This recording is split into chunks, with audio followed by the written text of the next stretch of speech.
예, 3장 보건의료 체계 들어가도록 하죠.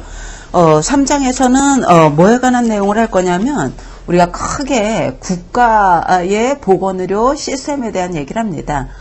사회 시스템 안에서도 우리가 보건의료와 관련된 시스템을 우리가 보건의료 시스템, 보건의료 체계라고 그러는 거죠. 그래서 크게 우리가 국가의 보건의료 제도가 어떻게 되어 있는가, 어떤 유형들이 있는가, 우리나라는 어떤 시스템을 갖고 있는가, 이런 것들을 우리가 3장에서 쭉 다루게 될 거예요. 그래서 다른 챕터에 비해서 좀 거시적인 내용을 우리가 다루게 될 겁니다.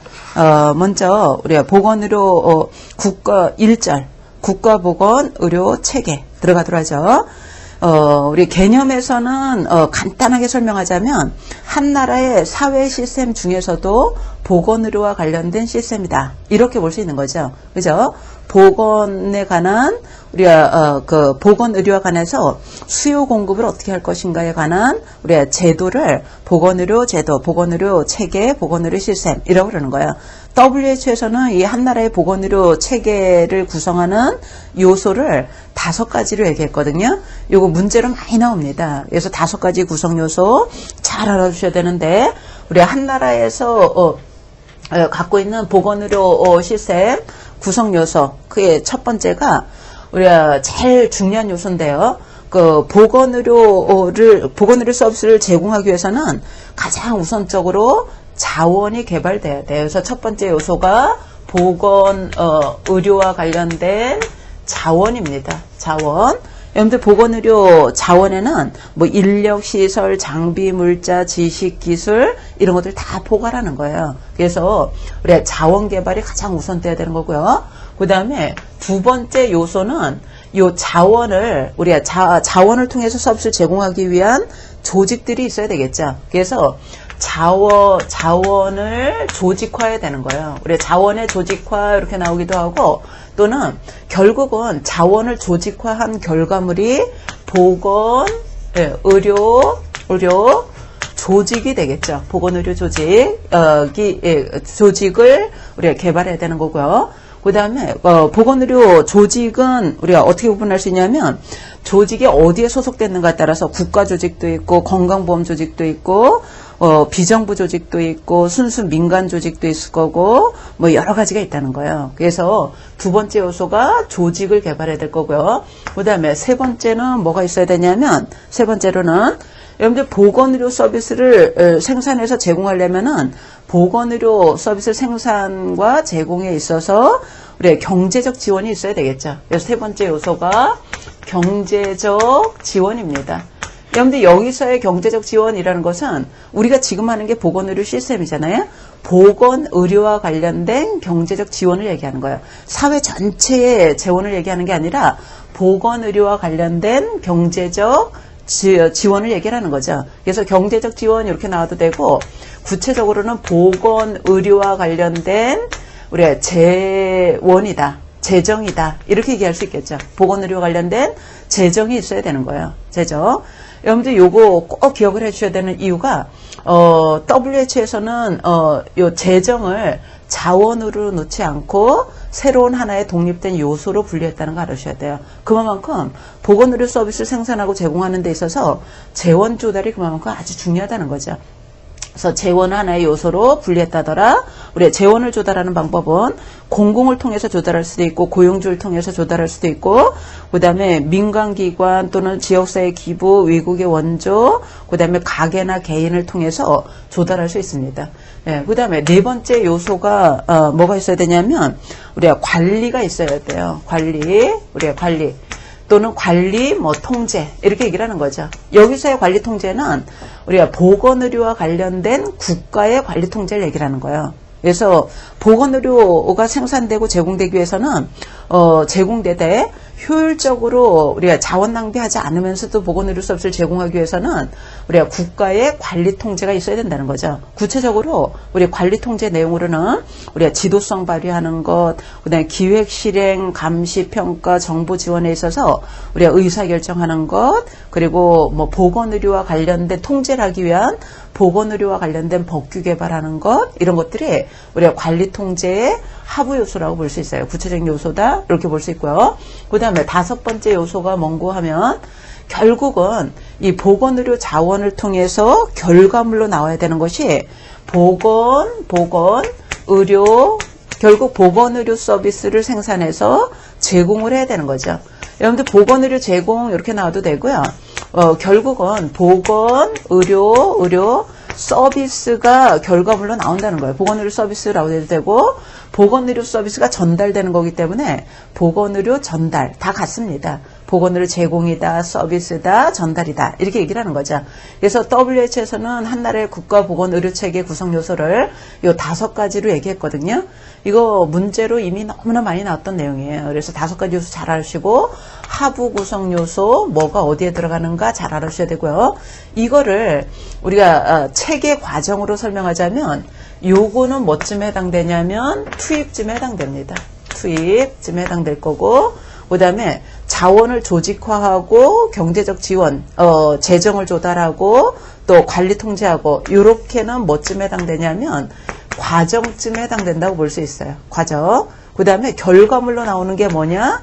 서비스가 나오는 거죠. 이게 산출물이라고 볼 수 있어요. 산출물. 그래서 WHO에서 제시한 국가보건의료체계 구성요소를 우리가 5가지 구성요소 구분할 수 있는데 이거를 체계 과정으로 설명하자면 투입, 과정, 산출 이렇게 볼 수 있다는 거죠. 예? 그래서 이렇게도 설명할 수 있다더라 라고 얘기할 수 있어요.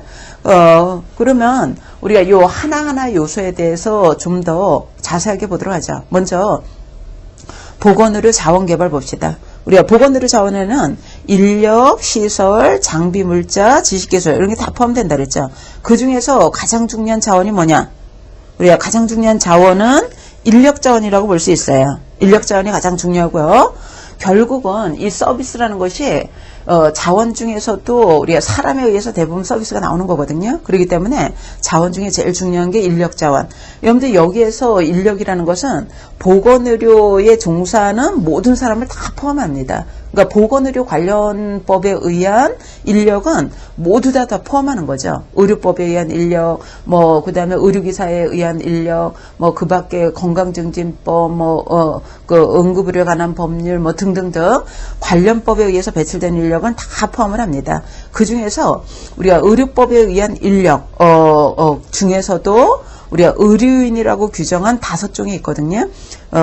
의사, 간호사, 치과의사, 한의사, 조산사 이렇게가 보건의료 인력 중에서도 특히 의료법에서 규정한 의료인 5종이에요. 그래서 의료인 5종 알아두셔야 되고 그 중에 간호사가 들어가잖아요.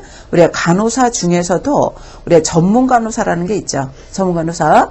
여러분들 간호사 중에서 해당 분야의 10년 안에 3년 경력이 있어야 되고 2년 과정을 수료하면 전문 간호사가 되는데요.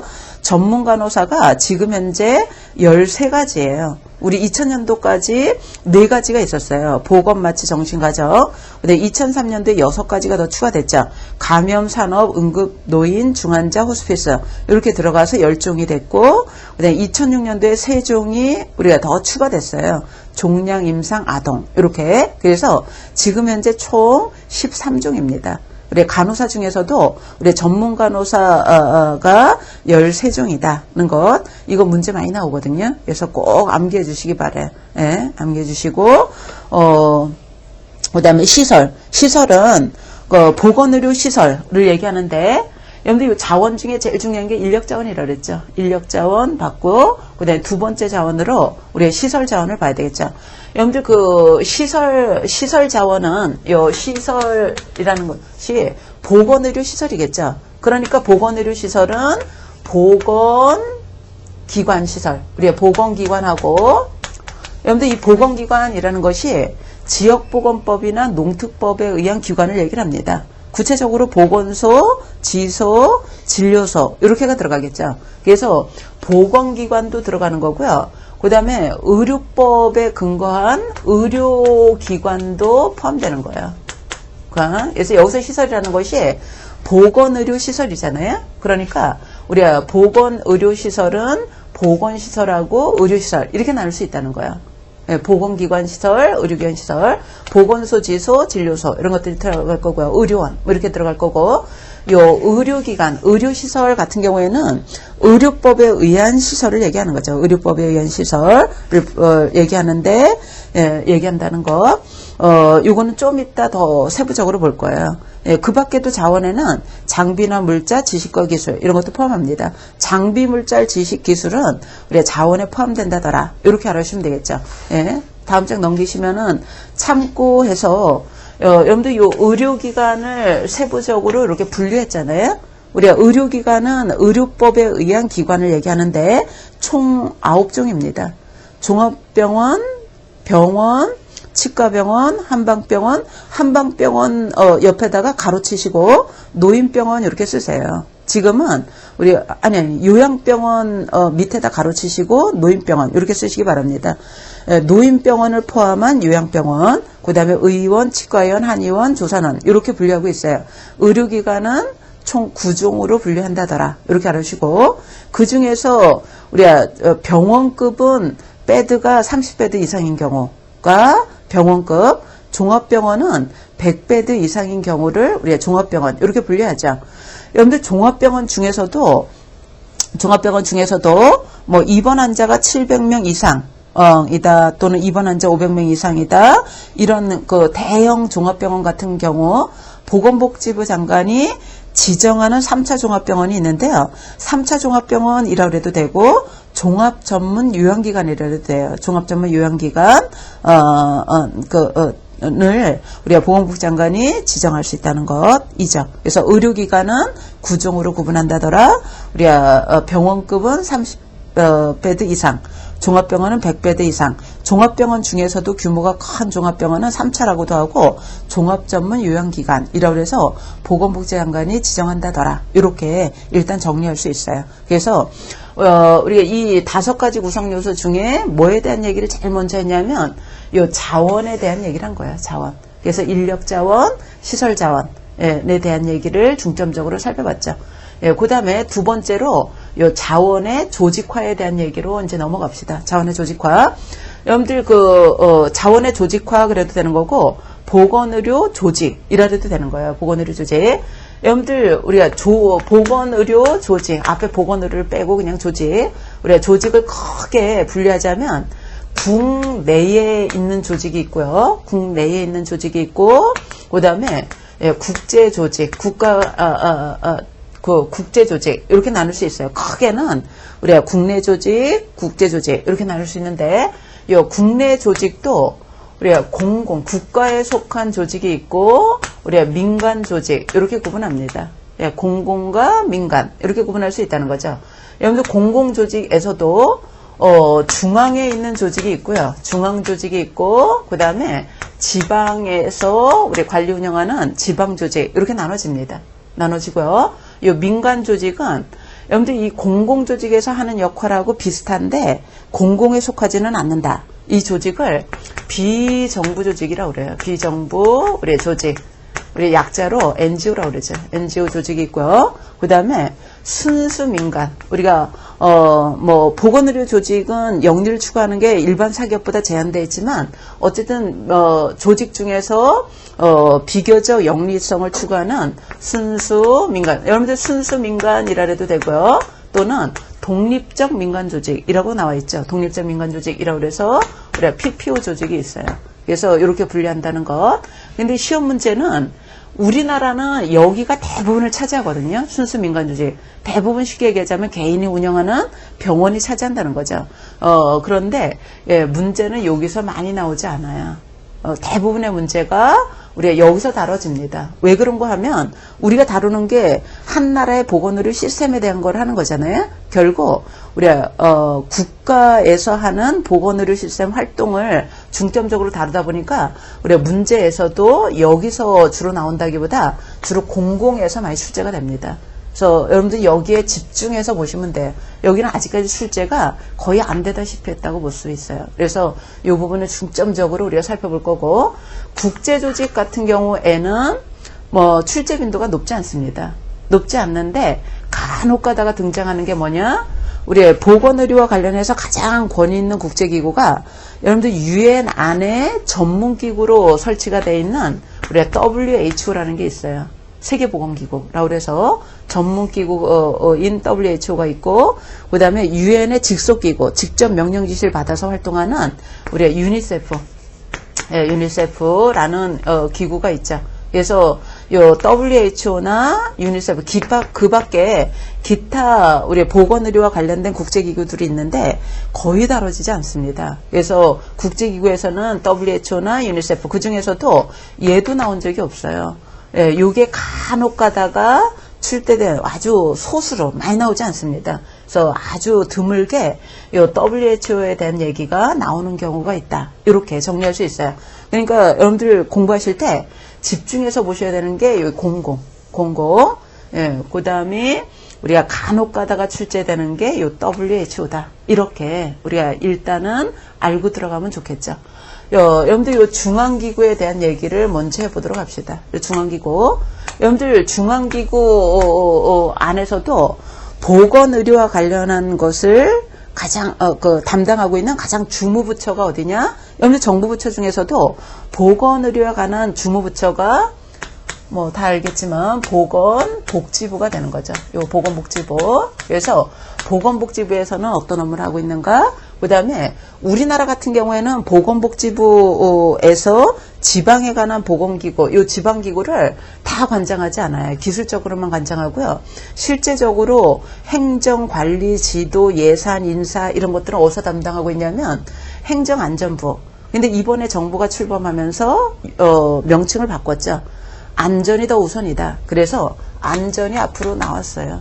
행정안전부에서 안전행정부로 용어를 바꿨죠. 그래서 안전행정부에서 우리 지방조직에 대한 행정적인 그 권한을 다 갖고 있습니다. 그래서 보건복지부도 관계 있고 안전행정부도 관계 있고요.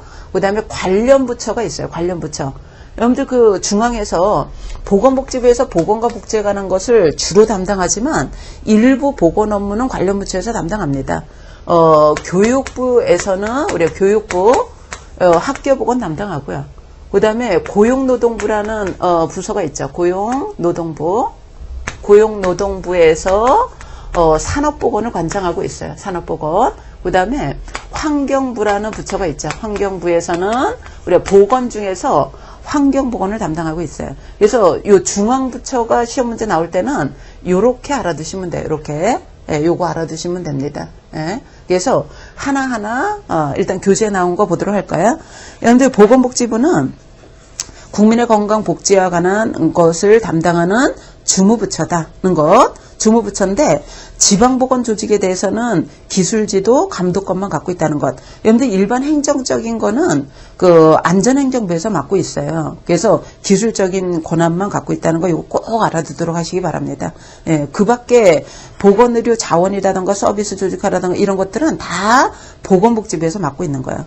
그 다음에 안전행정부 같은 경우에는 지방보건조직, 즉 보건소라던가 지소라던가 이런 시군구의 보건을 담당하는 부처라던가 이런데 지원이라던가 뭐 예산이라던가 또는 직접적인 업무 명령 지시라던가 이런 권한을 우리 행정안전부에서 갖고 있어요. 이거는 우리나라의 아주 큰 보건의료 시스템의 특징이라고 볼 수 있거든요. 그래서 업무적인 거는 보건복지부에서 기술지도가 감독하는 권한을 갖고 있는데 행정적인 거, 업무를 전달한다던가 설치 운영한다던가 뭐 예산, 인사 이런 것들은 안전행정부가 갖고 있어요. 이거를 이원화된 조직구조다 이렇게 얘기를 합니다. 그래서 지방보건조직에 대해서 이원화돼 있어요. 그렇기 때문에 우리가 정부부처 중에서 보건복지부도 관계 있고 행정안전부도 관계 있기 때문에 지방보건조직, 보건소나 지소나 진료소 같은 경우에는 특히 보건소 같은 경우는 우리가 행정안전부를 통해서도 지도 감독, 그죠? 일반적인 거는 다 그 다음에 업무적인 거는 보건복지부의 지도 감독을 받고 있기 때문에 이원화된 구조를 갖고 있습니다. 그러니까 명령통일의 원리에 위배된 조직이다. 이렇게도 우리가 얘기를 하는 거예요. 그래서 일선에서 업무 수행할 때 우리가 효율적이지 못하다는 문제를 갖고 있어요. 그래서 그거 꼭 알아두시고 그 다음에 관련 부처가 있다고 그랬죠. 이 관련 부처는 거기 동그라미 3번에 기타 정부기관이라는 거 있잖아요. 이것이 관련 부처예요. 기타 정부기관도 중앙보건 조직이죠. 중앙에 있는 조직 아니겠어요? 정부 조직이니까. 그래서 기타 정부기관에서는 노동부에서는 산업보건, 교육부, 지금 교육과학기술부에서 이번에 정부가 출범하면서 교육부로 명칭이 바꿨어요. 그래서 교육부에서는 학교보건, 그 다음에 하나 더 추가하자면 환경부에서는 환경보건 이렇게 담당합니다. 그러니까 학교보건, 산업보건, 환경보건은 우리가 보건복지부에서 관장하는 게 아니라 요거는 관련 부처에서 우리 관장하고 있다는 것 꼭 명심하셔야 돼요. 그것도 시험 문제 많이 나오죠. 잘 알으실 것. 그래서 지금까지 우리 뭐에 대한 얘기를 했냐면 요 조직 중에서도 중앙조직에 대한 얘기를 한 거예요. 중앙조직. 여기서는 우리가 어떤 보건에 관한 행정 업무를 어디서 담당하는가 요거 알아보시면 되겠고요. 예, 그 다음에 우리가 요 지방조직에 대한 얘기를 해볼 겁니다. 지방조직에 대한 얘기를 할 거예요. 여러분들 우리가 지방조직 요거를 살펴볼 건데요. 지방조직 같은 경우에는 시, 군, 구에서 지방보건행정을 담당하는 조직이 보건소예요. 보건소에서 담당하고 있고요. 그 다음에 면 단위로 가게 되면 보건지소에서 담당합니다. 지소. 그 다음에 우리가 벼고지촌 리단위, 우리가 의료취약지역의 리단위에서는 보건진료소에서 관장하고 있어요. 진료소. 그래서 우리가 지방보건조직 같은 경우는 보건소, 지소, 진료소 이렇게 살펴볼 겁니다. 그래서 우리 교재에 그 지방보건조직 보기 전에요. 그 밑에 중앙보건조직하고 지방보건조직 우리나라에서의 중앙조직하고 지방조직의 특징을 쭉 설명했는데 우리나라는 중앙조직이 보건의료 서비스와 사회복지 서비스 간의 업무 분화와 연계가 돼야 되는데 미흡하다는 문제가 있다는 것, 그 다음에 부처 간의 연계가 잘 이루어지지 않는 문제도 있고, 또 건강관리 업무에 큰 비중을 차지하는 간호부처. 여러분들 보건복지부 안에 간호의 행정을 담당하는 부처가 따로 있지 않아요. 이런 특징을 갖고 있기도 하고, 또 좀 전에도 얘기했듯이 우리나라는 이 보건행정 조직에 있어서 가장 구조적으로 큰 문제가 이원적인 구조를 갖고 있다는 것. 요거 꼭 명심하셔야 돼요. 그러니까 중앙보건조직의 문제점은 이런 게 있구나. 이렇게 이해하시고요. 그 다음에 지방보건행정조직에서 우리 시군구마다 설치된 것이 보건소라고 그랬잖아요. 이 지소하고 진료소는 보건소의 하부조직이에요. 그렇기 때문에 지방보건조직의 가장 핵심 조직이 보건소입니다. 그러면 요 보건소 같은 경우는 우리나라 지방보건행정조직 보건소의 특징은 우리가 보건소법이 지역보건으로 바뀌면서 지역 실정에 맞는 사업을 실시할 수 있도록 했거든요. 여러분들 보건소법이었던 시절에는 그 보건소법에서 정한 업무만 전국의 보건소에서 똑같이 했어요. 그러니까 말단에 우리가 저 벼고지촌에 있는 보건소나 도심에 있는 보건소나 하는 업무가 똑같았다는 거죠. 그런데 지역보건법으로 바뀌면서 우리가 전국에서 우리가 모든 보건소에서 하는 공통적인 업무도 있지만 지역 실정에 맞게끔 우리가 시행하는 지역 보건 의료 계획이라고 해서 지방화 사업을 더 추진하고 있습니다. 그래서 지금 현재로는 우리가 보건소 업무가 중앙화 사업도 있고요. 중앙에서 받아서 시행하는 공통적인 사업도 있고 지역 실정에 맞게끔 수행하는 지방화 사업. 구체적으로 지역보건 의료계획을 들 수 있어요. 이렇게 다 추진하고 있다는 것. 예, 그리고 의료기관의 불균형에 대한 대안으로 보건소의 진료 기능을 강화한 것이 보건진료원. 여러분들 보건진료원이라는 것이 있잖아요. 예, 보건진료원. 아니 보건진료원이 아니라 요거는 용어를 바꾸셔야 돼요.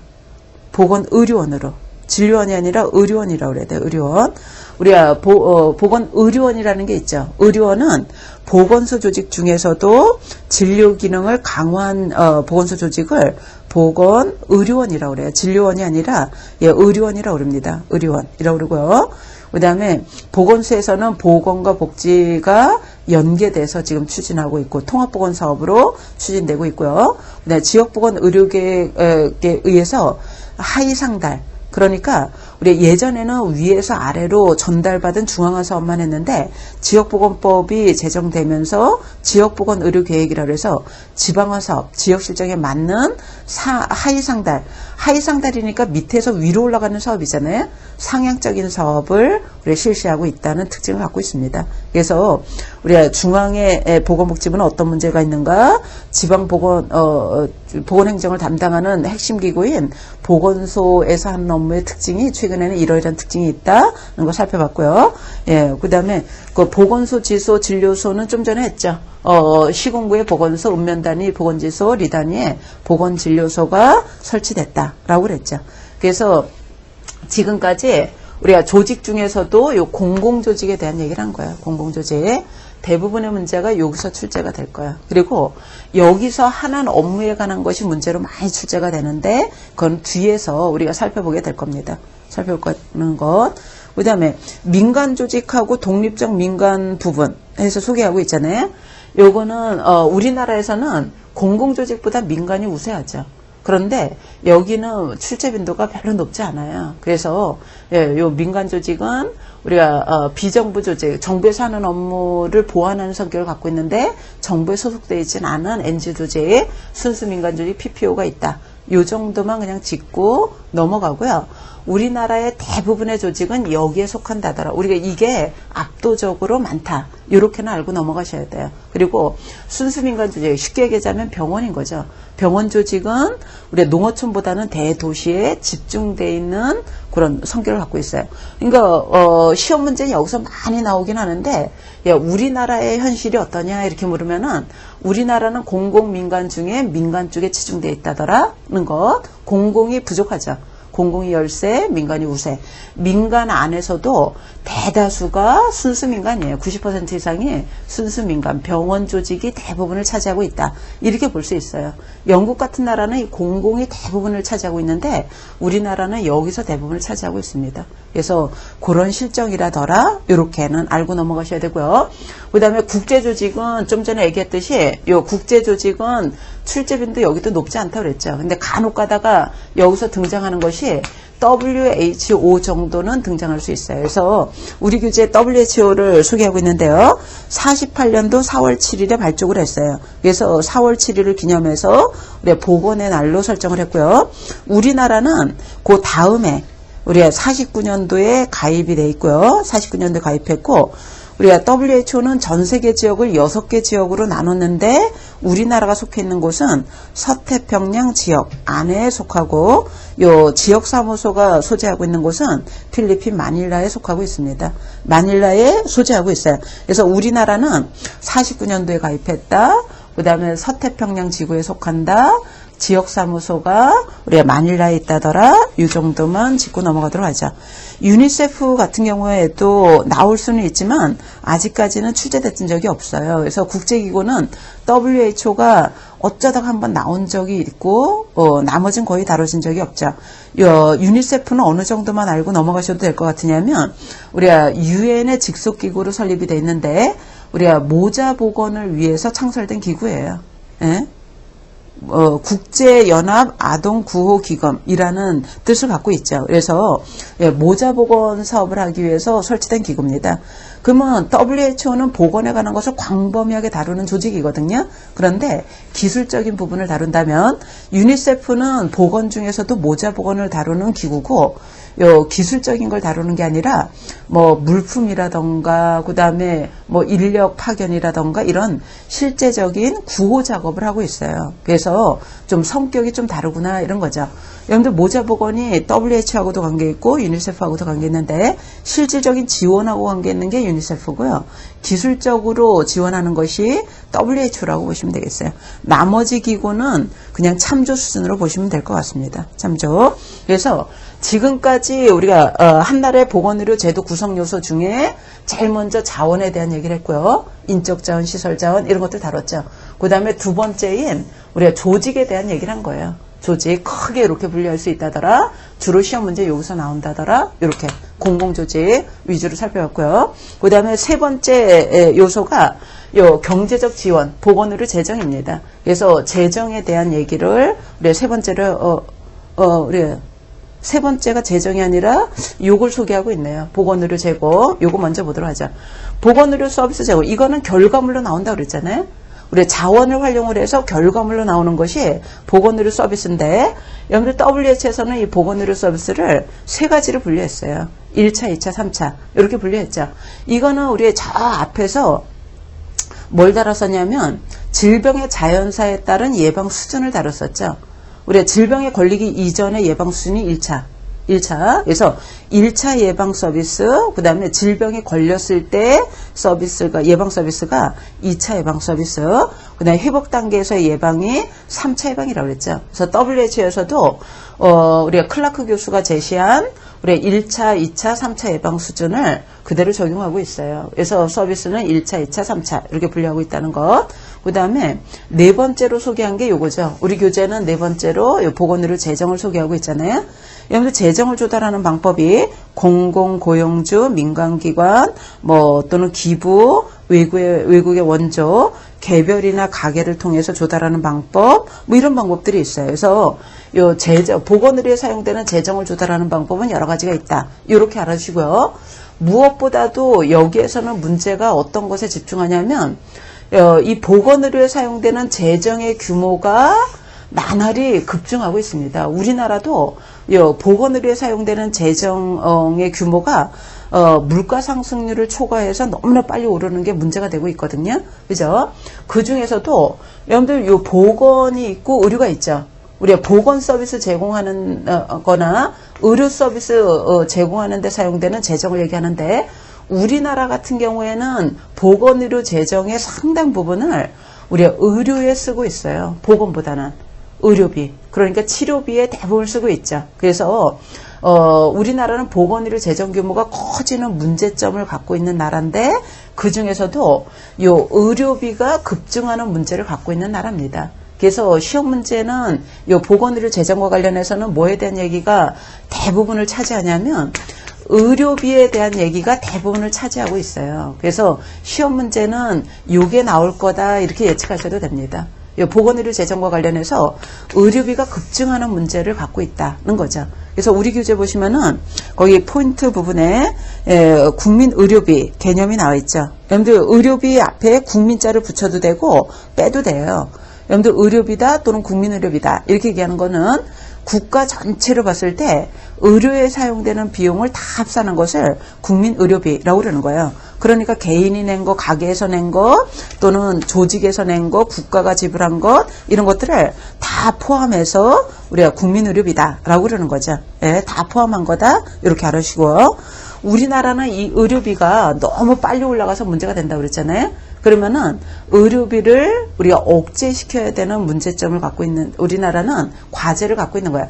의료비를 줄여야 되는 과제를 갖고 있는 나라에 속합니다. 요 의료비를 줄일 수 있는 방법은 여기 포인트 부분에 보시면은 소비자가 불필요한 의료 서비스 이용을 방지한다. 즉 의료비를 억제시킬 수 있는 방법은 여러분들 의료비를 감소시키는 방안은 우리가 수요를 통해서도 억제시킬 수 있다는 거죠. 여러분들 수요라고도 하고 이용자라고도 그러고 수요자, 이용자 다 똑같은 말이에요. 결국 소비자나 마찬가지죠.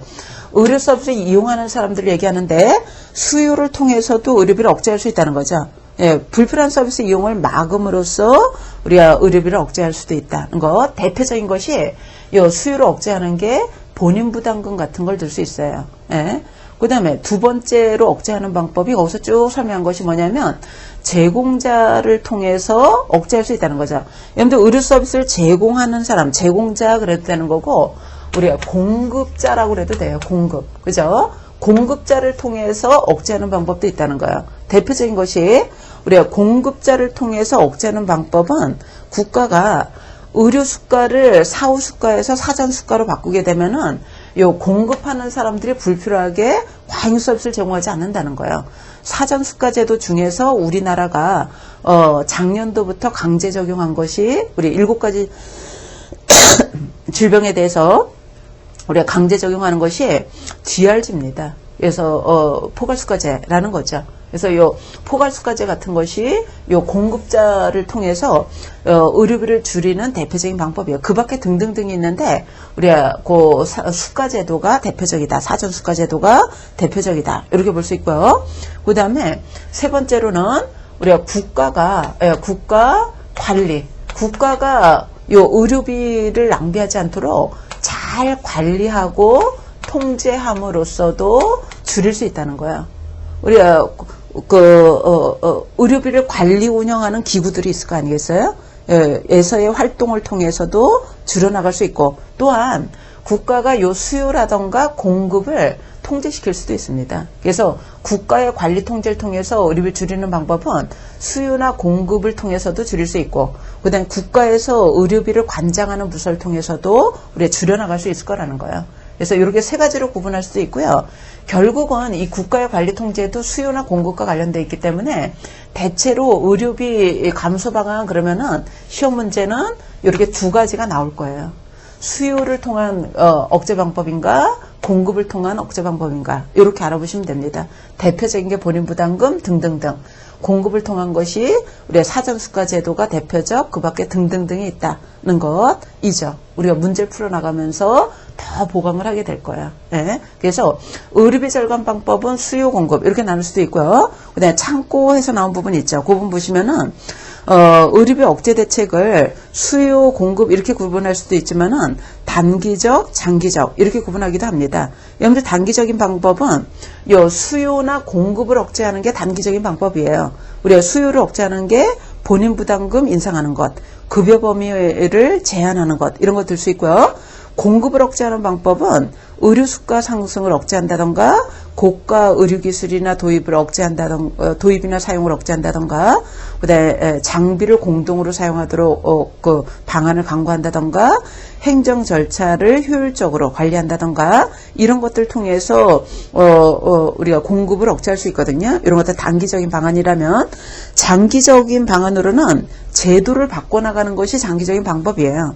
우리가 사후수가를 사전수가 제도로 바꾸는 것. 그 다음에 보건의료 시스템을 가장 기초적인 1차 보건의료 시스템 중심으로 바꿔나가는 것. 그리고 고급화된 공급보다 우리가 저렴한 대체 서비스 제도 방향으로 우리가 바꿔나간다던가 제도를 바꿔나간다는 것은 단기적으로 할 수 없거든요. 순차적으로 오랜 기간을 통해서 해야 되기 때문에 이 제도를 바꿔나가는 것이 우리의 장기적인 방안에 속합니다. 그래서 시험 문제 나올 때요.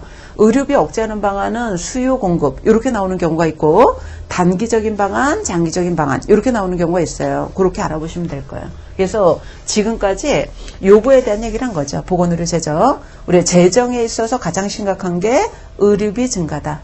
의료비를 억제하게 한 방안에는 어떤 것이 있는가 하는 것을 다뤘고요. 그 다음에 다섯 번째로 우리 교재 다섯 번째로 관리 통제에 대한 얘기를 해보도록 하죠. 여러분들 우리가 제한된 자원은 제한돼 있죠. 제한된 자원을 통해서 우리가 꼭 필요한 보건의료 서비스를 제공하되 우리가 자원을 낭비하지 않으면서 제공하려면은 국가의 관리 통제가 꼭 필요하다는 거예요. 이 관리 통제 안에는 우리가 앞에서도 얘기했듯이 지도성 발휘하는 것, 그 다음에 의사결정하는 것, 그 다음에 법규 개발해서 통제하는 것, 뭐 이런 것들이 여기에 해당됩니다. 예, 그래서 지금까지 우리가 뭐에 대한 얘기를 했냐면, 예, 보건의료 시스템에 대한 얘기를 했어요. 예, 많은 얘기를 했는데요. 다시 한번 정리해 봅시다. 우리가 한나라의 보건의료 제도 구성 요소를 WHO에서는 5가지로 얘기했죠. 자원, 조직, 재정, 관리 통제, 서비스 이렇게 얘기했다는 것. 요 자원은 우리 여러 가지가 포함되는데 인력 자원이 가장 중요하다. 그 다음에 시설 자원입니다. 인력 자원, 시설 자원에는 어떤 게 있는가 다뤘고요. 그 다음에 조직에는 크게 국내와 국제, 국내도 공공, 민간 이렇게 나눈다 그랬죠. 일단 우리는 문제를 준비하는 분들이기 때문에 요 공공조직에서 주로 시험 문제가 많이 나온다더라. 공공조직에는 중앙조직으로 어떠한 보건과 관련된 중앙조직은 어떠한 조직이 있고 어떤 업무를 담당한다. 지방조직은 보건소, 지소, 진료소. 그 다음에 보건소 조직 중에서 병원 진료 기능을 강화한 형태를 의료원이라고 그래요. 의료원 이런 것들이 포함된다더라. 라고 정리할 수 있겠고요. 그죠? 그 다음에 요 재정에 있어서는 압도적으로 의료비에 대한 얘기가 나온다더라. 우리가 의료비를 절감할 수 있는 방법에는 어떤 것들이 있는가, 예, 알아보시면 되겠고요. 그 다음에 그 보건의료 서비스는 1차, 2차, 3차 이렇게 구분한다더라는 거 알아주시고 관리 통제 같은 경우는 우리가 자원을 이용해서 효율적으로 서비스를 제공하기 위해서는 관리 통제가 꼭 필요하다. 이렇게 우리가 정리할 수 있습니다. 그래서 한 나라의 보건의료 시스템을 구성하는 5가지 구성 요소와 그에 따른 세부적인 내용들을 지금까지 쭉 다룬 거예요. 그래서 이렇게 그 보건의료 시스템에 대한 얘기는 하도록 하고요. 그다음에 사회보장 들어가야 되는데 우리가 사회보장 바로 들어가기에는 좀 무리가 있겠죠. 그래서 사회보장은 조금 쉬었다가 들어가도록 하겠습니다.